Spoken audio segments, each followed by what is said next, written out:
कणकवली तालुक्यातील नागवे गावात स्वानंद मित्र मंडळाचा प्रेरणादायी समाजोपयोगी उपक्रम समाजसेवक रवी नानचे आणि त्यांच्या कुटुंबियाच्या पुढाकारातून स्वानंद मित्र मंडळाच्या वतीने जिल्हा परिषद पूर्ण प्राथमिक शाळा नागवे क्रमांक 1 येथील विद्यार्थ्यांना शैक्षणिक साहित्याचे वाटप करण्यात आले।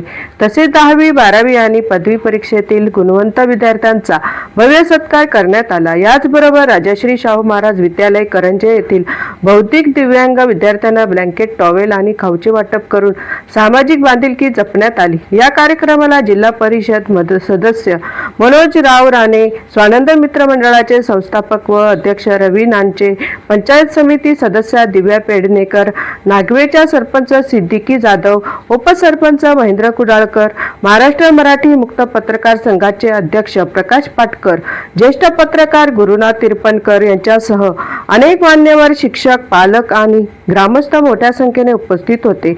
विद्यार्थ्यांच्या शिक्षणाला प्रोत्साहन आणि समाजातील गरजू घटकांप्रती संवेदनशीलता जपणारा हा उपक्रम सर्वांच्या कौतुकाचा विषय ठरला। अशा सकारात्मक आणि विश्वासार्ह बातम्यांसाठी आदर्श भारत माझा YouTube चॅनलला सबस्क्राईब करा।